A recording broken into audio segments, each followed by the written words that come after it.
Drops of blood from the hand of Jesus fall on my sins, cover all.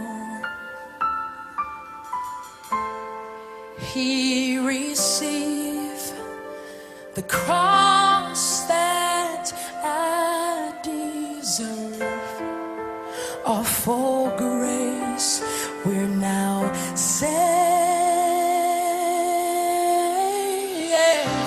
At the foot of the cross I pray, Jesus, remember me. Jesus, remember me. All the promises, Lord.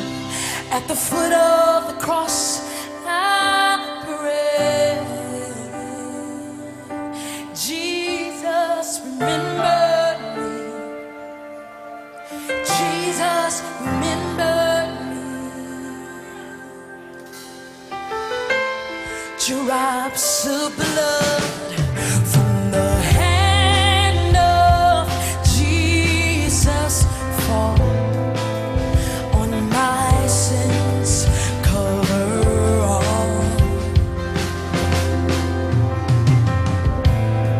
He received the cross that I deserve. All for grace. Our lesson tonight will be presented by our pastor, Pastor Brown. Hear ye him. I reverence God and thank him for my being here this evening, and to our superintendent, our brother William Collins, and to all of you who are part of our study tonight. And I'm just thankful for the privilege to come and share. And we're dealing with, out of Romans, the nature of the kingdom. And if you read the first 9 verses, you'll see that in the kingdom of God, there are all kind of people with all kind of behaviors and all kind of eating habits and worshiping habits that may not blend with your concept of what it should be about.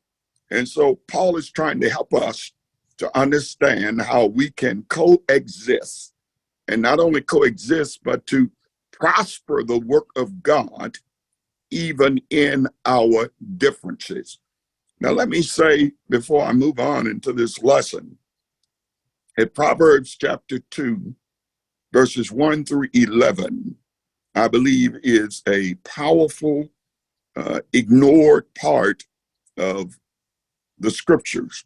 The book of Proverbs was basically written by Solomon for young men that were coming out of the country and moving into the city. And it was a guidebook on behavior. And if I had to title these first 11 verses, I would title it, "What Can Wisdom Do for You?" And I think I'm at some point, I'm going to have to preach and share that, because our people have more knowledge than they know what to do with. And they have less wisdom than they need to know how to handle the knowledge that they've acquired. So that, let me not get stuck there. But as he was reading it, and as I read it several times today, and it is a scripture that I use in my new members orientation. But the question is, what can wisdom do for you? Now, back to our lesson, Romans chapter 14, verses 10 through 23. Let us read. But why dost thou judge thy brother? Or why dost thou set at naught thy brother? For we shall all stand before the judgment seat of Christ. For it is written, as I live, saith the Lord, every knee shall bow to me, and every tongue shall confess to God. So then every one of us shall give account of himself to God.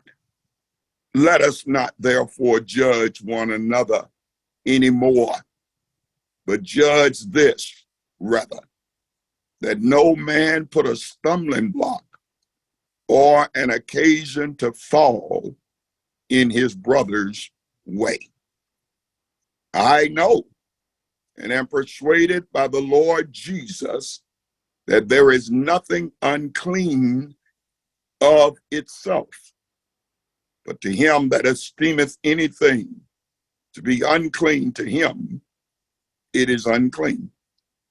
But if thy brother be grieved with thy meat, now walkest thou not charitably? Destroy not him with thy meat, for whom Christ died. Let not then your good be evil spoken of. For the kingdom of God is not meat and drink, but righteousness and peace and joy in the Holy Ghost. For he that in these things serveth Christ is acceptable to God and approved of men. Let us therefore follow after the things which make for peace, and things wherewith one may edify another. For meat destroyeth not the work of God. All things indeed are pure, but it is evil for that man who eateth with offense.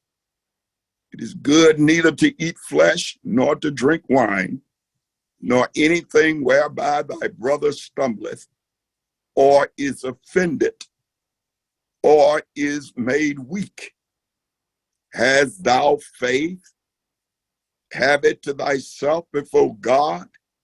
Happy is he that condemneth not himself in that things which he alloweth. And he that doubteth is damned if he eat, because he eateth not of faith. For whatsoever is not of faith is sin. The golden or the key text is, let us therefore follow after the things which make for peace, and things whereby one may edify another. Now that is what the kingdom should really be like. The nature of the kingdom is reflected in that verse number 19. Outline on inappropriate judging, first portion. Second portion on personal convictions.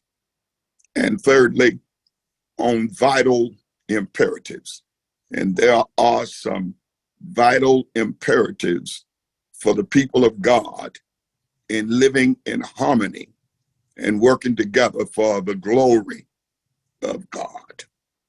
So our text comes from Paul's letter to the Romans, addressing a church divided between Jewish and non-Jewish or Gentile followers of Jesus. We cannot know the exact circumstances. It appears that each group looked down on the other for the way it practiced life in God's kingdom. Paul wrote the letter to show each group that they belong to God's kingdom on the same terms.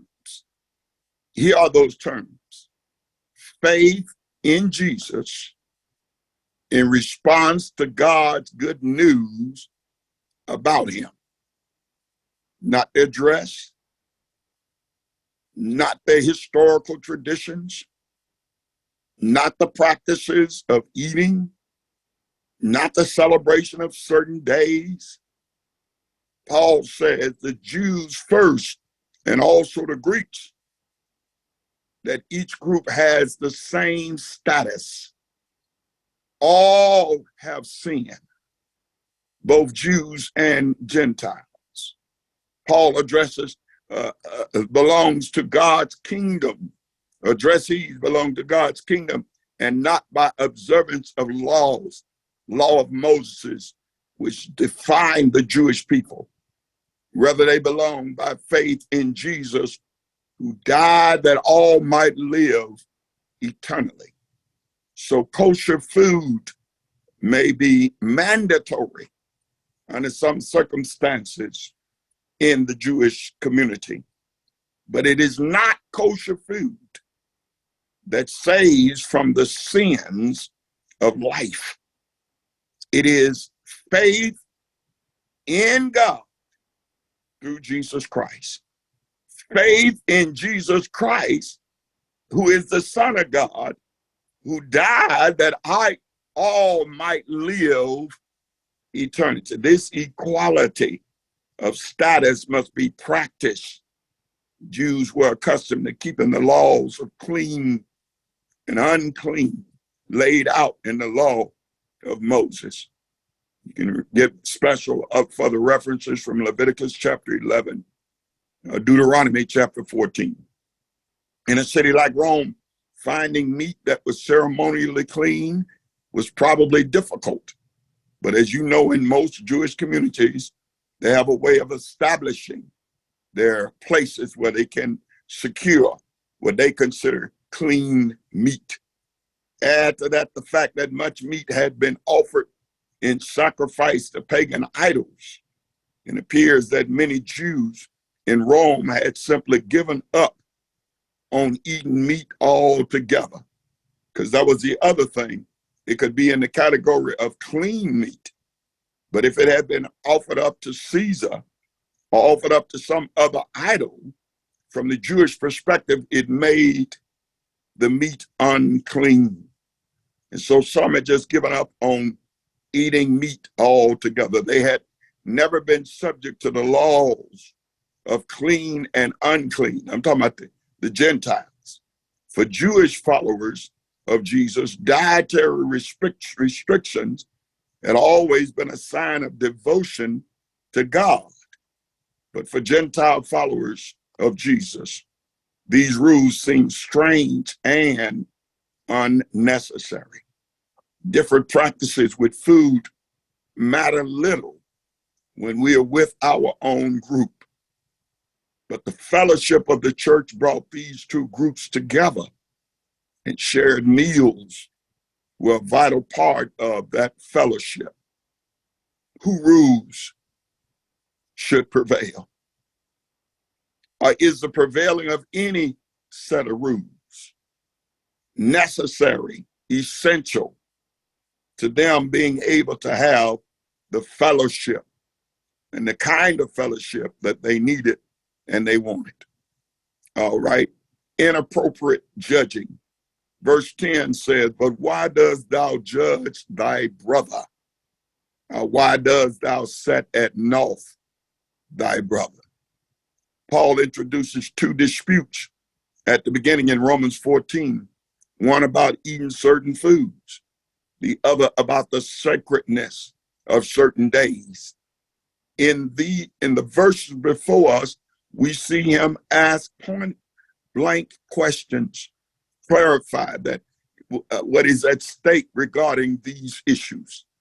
He's shown the readers over many chapters that both Jews and Gentiles are guilty of sin, but that both can be restored to God's kingdom by expressing faith in Jesus. Therefore, no Christian, regardless of background, identity, can judge another's status on other criteria. To set a fellow Christian at naught is to treat him or her as less important than oneself. To do so over the foods that others eat is most unfitting to a follower of Jesus. Listen to future accounting, for we shall all stand before the judgment seat of Christ. This verse context implies two reasons for not passing judgment on others in the manner above. First, if any judging is to be done with regard to practices of dietary choices, that will be Christ's prerogative, not ours. We will be called to account on the last days for all judgments we formulate. And I don't believe no one thing other than not believing in Jesus Christ is going to condemn us in that day. For it is written, as I live, said the Lord, every knee shall bow to me, and every tongue shall confess to God. To stress that God alone is judge, Paul quotes from Isaiah 45:23. This text promised the Israelites that God would not only restore them to their homeland after exile in Babylon, but he will also bring salvation to the earth. Now, through Jesus' death and resurrection, God had ended the deeper exile of sin, had made salvation available to all nations. As a result, no human group or category has privilege over another. Every knee shall bow. Every tongue shall confess to God as ultimate King. Verse 12, so then every one of us shall give an account of himself to God. And I know that's what a lot of people say, well, live and let live. We all have to give an account to God. But later on, he's going to talk about if what I do causes my brother to stumble, then I should consider how important is what I do, not only to me, but to others and to the kingdom. God's forthcoming judgment defines our responsibility, and his word stresses human accountability. Popular culture like to quote Matthew 7:1 and 2 as a prohibition against any and all judgments that Christians may express. However, that practice ignores the context in which Jesus uttered that warning. At certain times and in certain situations, making judgment is indeed valid and necessary. But those cases are now not the ones we're talking about tonight.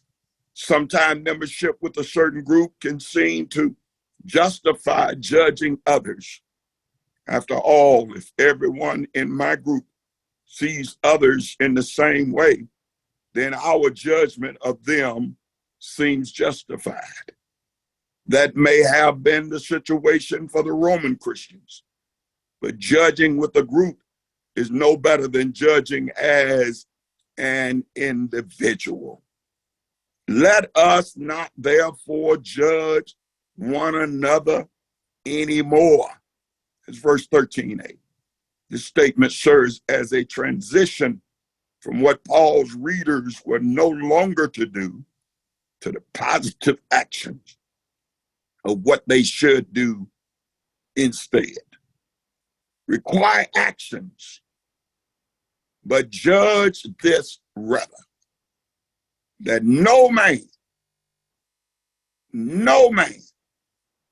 put a stumbling block or any occasion to fail in his brother's way. Judging fellow believers is to give way to caring for them. Paul uses figures of speech to describe such caring. Stumbling block, something in a roadway that can make someone trip.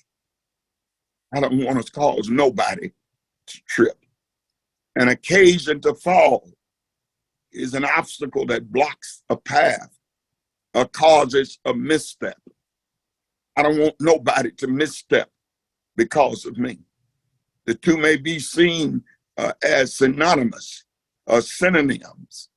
Paul uses similar figures of speech in Romans chapter 9, verse 33, reflecting the Hebrew parallelism or parallelism. Isaiah 8:14, Paul further discusses it in Romans 14 and 20. Personal convictions, Romans 14 through 18. I know and am persuaded by the Lord Jesus that there is nothing unclean of itself. The phrase nothing unclean points to the issue of eating food, which Paul introduced in Romans 14:2. Now we reaffirm that new distinctions between clean and unclean foods. There's no distinction. This reflects what the Lord Jesus required or declared. Purity is not about food, but about a person's inner character. Israel's rules regarding clean and unclean food were always intended by God, not as definitions of right and wrong behavior for all people, but as cultural boundaries that define Israel as a distinct nation with a distinct responsibility in responding to God's requirement on their life. Good and evil have always been about our inner disposition that drive our actions.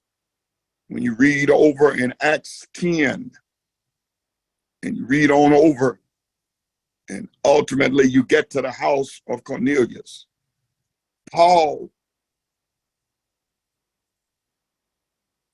was converted in 9, but in 10, Peter is convicted that his choice of food and his statement about unclean things did not match with everything God wanted from him. He's more concerned about what was in the sheet than the fact that he was hungry and that the Lord told him that he could slay and eat. To him that esteemeth anything to be unclean, to him it is unclean. You need to get that. Amen. If you declared, if your family declared that we don't eat no possums, then ultimately that becomes the law of your family, that we don't eat no possums. And no matter where you go or who you're visiting with, you might go somewhere where possum is the main dish, where possum is one of the best things somebody can put on the table. You have to have that resolution within yourself. But because you don't eat possum, don't mean that worldwide it is an unclean and unacceptable thing. Such a person hasn't yet reached the point of fully accepting the truth that external things like food do not make a person clean or unclean. In fact, the Bible, when it's first says not what goes into a man, but what comes out of him. Years or decades of avoiding unclean foods can be a practice that is hard to let go of, but it may not be a practice that defines the nature and internal being of a person. If such a person's conscience still considers a certain food unclean, then to him it is unclean. Result of this behavior, verse 15, but if thy brother be grieved with thy meat, now walkest thou not charitably, destroy not him with thy meat, for whom Christ died. Some people are so dogmatic that if you don't know what they do, how they do it, amen, you got to have fried chicken, not baked, not broiled. It's got to be fried, or it has not been dignified to be eaten by our family. Let me say this to you. Because you all have deemed it so, we can make what could be a blessing to some a stumbling block or an occasion to fall.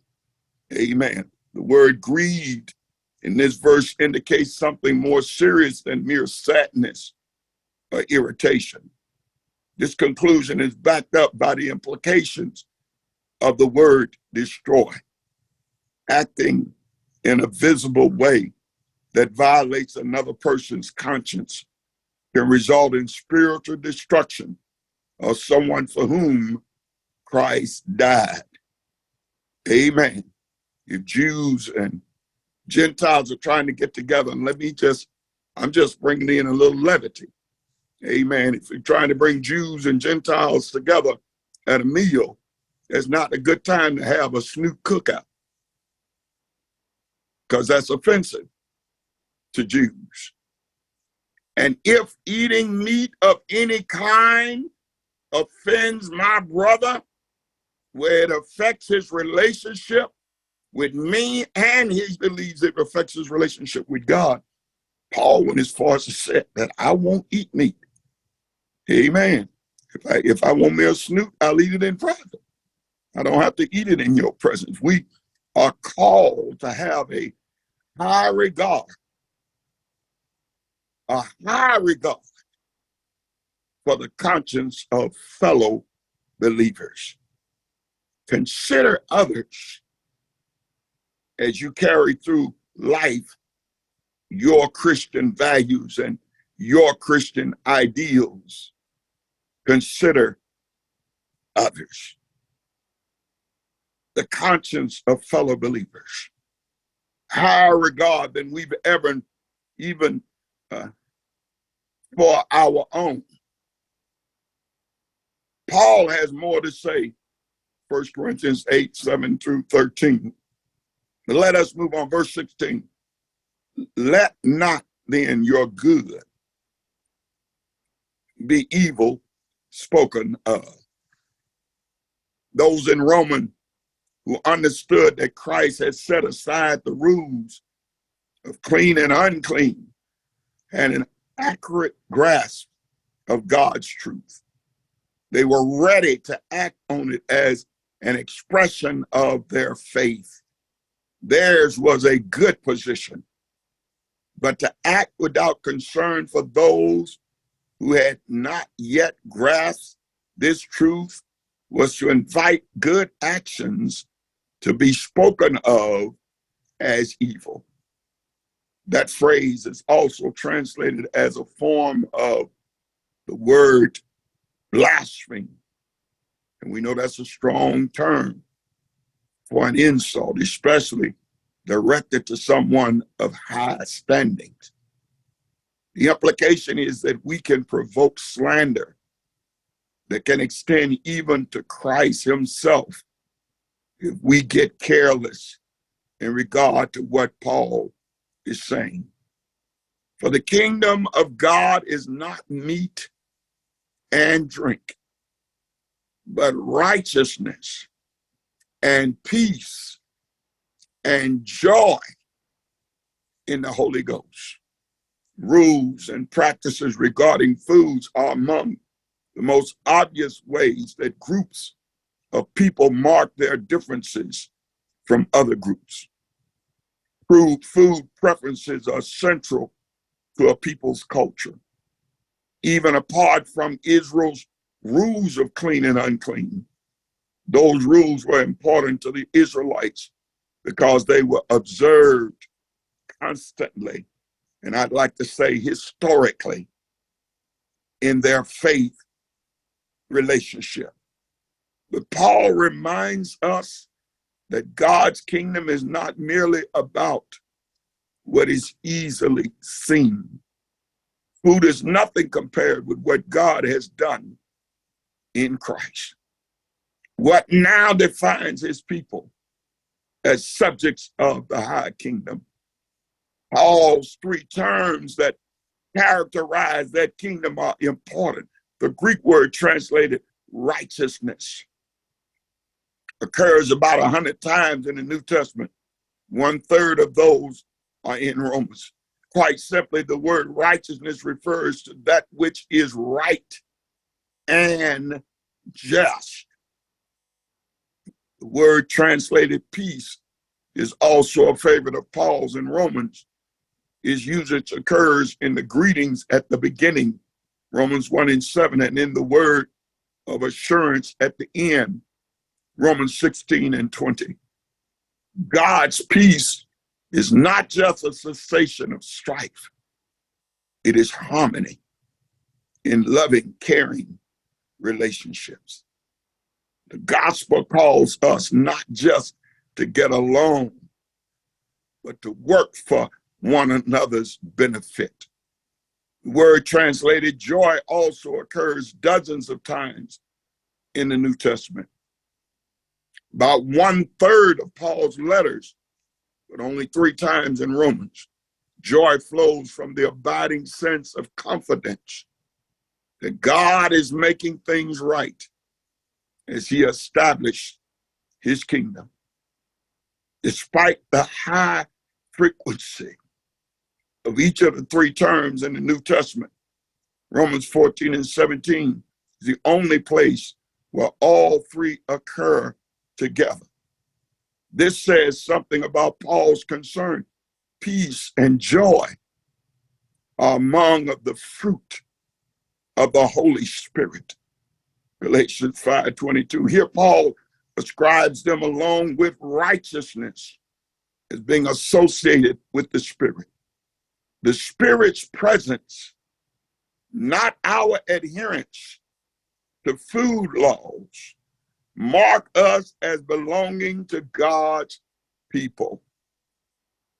In identifying us as God's righteous people, the Spirit empowers us to love others and so to surrender our own preferences. Y'all didn't get that part. Love others to the point that we are willing to surrender our own preferences. Life in the Spirit is better than even your favorite food. So we've got to know the kingdom. The kingdom is made up of the giving of God and the compromise of man. For he that in these things serveth Christ is acceptable to God. Deferring to others' needs and concerns is at the very core of kingdom life. Christ himself was a supreme example of one who did see.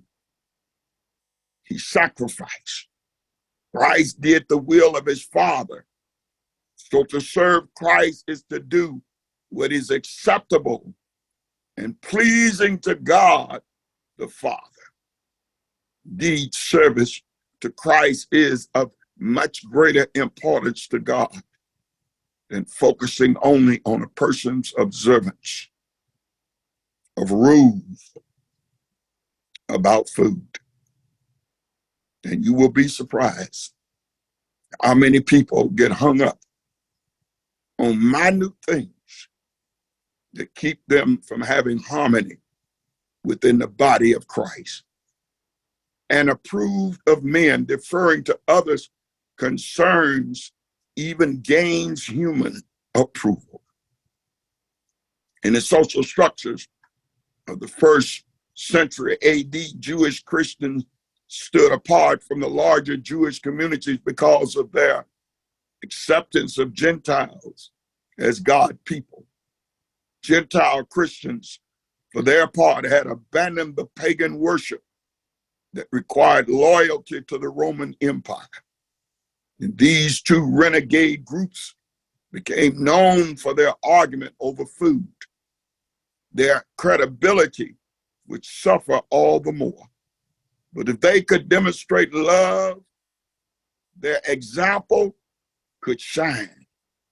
When the church fights, a vile reputation results. When his members love as Christ did, we become the salt and the light of the world.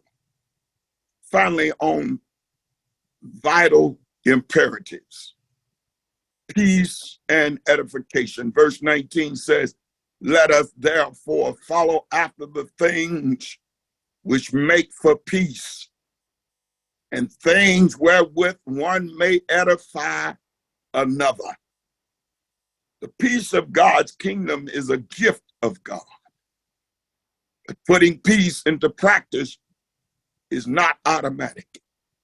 Returning to stating imperatives, Paul tells his readers to follow after or pursue peace. They must apply diligent effort to make sure that everyone in Christ's body is respected, included, and loved. Respected, included, and loved. Conflict will be unnecessary when confronting sometimes doctrinal defection, moral defection, and divisiveness. But when we do it, let us make sure everybody is respected, included, and loved. But such conflict should serve the greater good in protecting the integrity of the church, more than just absence of conflict. Peace means edifying one another or building one another up. The noun edification and the verb edify compare human relations to constructing a building. Our aim is to make others stronger, their faith more resilient. Paul has much more to say on this subject. But my brothers and sisters, the time is now for us to edify the body of Christ and to build one another up. Verse 20 and 21, for meat destroy not the work of God. All things indeed are pure, but it is evil for that man who eateth with offense. You're doing it on purpose. You know it's offensive. You know it's not the right thing to do in the fellowship, but you do it anyway because you don't care. It is good neither to eat flesh, nor to drink wine, nor anything whereby thy brother stumbleth, or is offended, or is made weak. Paul repeats his observation of Romans 14:14, but more forcibly.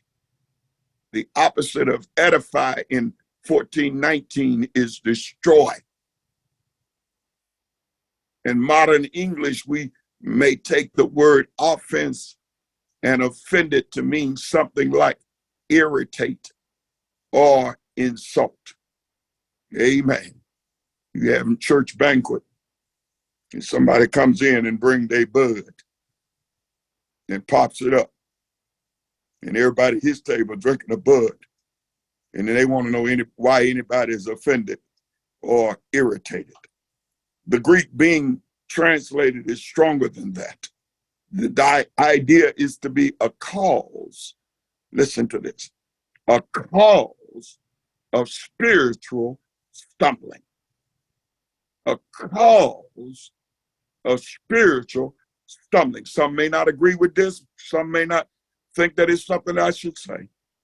But I said it before, that if sitting on the steps of St. Luke Memorial drinking a tall, cold Budweiser won't send me to hell, but somebody else may lose their confidence in God, might lose their faith in the church. Amen. Somebody said, well, that's my business, that's my life, I live the way I want. Yeah, but don't be a stumbling block. And don't cause nobody else to stumble spiritually because you decide that you're going to be an offense, irritate, insult.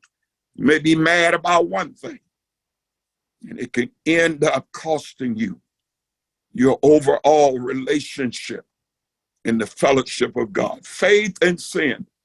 Hast thou faith?